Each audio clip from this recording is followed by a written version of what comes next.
ನಮಸ್ಕಾರ. ಇವತ್ತಿನ ಹೊಸ ಸ್ಕ್ಯಾಮ್ ಏನಂದರೆ, ನನ್ನ ಹೆಂಡತಿ ಇದರಲ್ಲಿ ಟಿರಾದಲ್ಲಿ ಒಂದಿಷ್ಟು ಅವಳು ಕಾಸ್ಮೆಟಿಕ್ಸ್ ಏನೋ ಆರ್ಡ್ರ್ ಮಾಡ್ಕೊಂಡಿದ್ಲು. ಅರೌಂಡ್ ಒಂದು 600 ರೂಪಾಯಿ ಏನೋ ಬಿಲ್ ಆಗಿತ್ತು. ಆರ್ಡ್ರ್ ಮಾಡಿ 2 ದಿನದಲ್ಲಿ ಒಂದು ಫೋನ್ ಕಾಲ್ ಬಂದಿದೆ. ಫೋನ್ ಕಾಲಲ್ಲಿ ಹೇಳ್ತಾರೆ, ನಿಮ್ಮ ಪೇಮೆಂಟು ಥ್ರೂ ಆಗಿಲ್ಲ, ಅಂದರೆ ಪಾಸ್ ಆಗಿಲ್ಲ, ನೀವು ಮತ್ತೆ ಪೇಮೆಂಟ್ ಮಾಡಬೇಕಾಗತ್ತೆ, ನಾವು ಇದರಿಂದ ಕಾಲ್ ಮಾಡ್ತೀವಿ ಟಿರಾಯಿಂದ ಅಂತ. ನನ್ನ ಹೆಂಡತಿಗೆ ದೇವ್ರ ದಯೆಯಿಂದ ಅನುಮಾನ ಬಂದ್ಬಿಟ್ಟು, ಇಲ್ಲ ಆಲ್ರೆಡಿ ಪೇಮೆಂಟ್ ಆಗಿದೆ, ಮತ್ತೆ ಮಾಡೋಕ್ಕಾಗಲ್ಲ ಅಂತ ಹೇಳಿದ್ದಾಳೆ. ಇಲ್ಲ, ಹಾಗಾದರೆ ಡೆಲಿವರಿ ಕ್ಯಾನ್ಸಲ್ ಆಗುತ್ತೆ, ಅದು ಇದು ಅಂತ ಹೇಳಿದ್ದಾರೆ. ಇವಳು ಕ್ಯಾನ್ಸಲ್ ಆದರೂ ಪರವಾಗಿಲ್ಲ, ನಾನು ಮತ್ತೆ ಪೇಮೆಂಟ್ ಮಾಡಲ್ಲ ಅಂದೇಳು.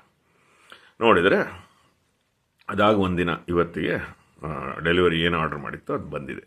ಸೊ ಹಾಗಾಗಿ ಅದೊಂದು ಫ್ರಾಡ್ ಕಾಲು. ಸೊ ಈ ಥರ ಸ್ಕ್ಯಾಮ್ಸು ನಡೀತಾ ಇದೆ, ಹುಷಾರಾಗಿರಿ.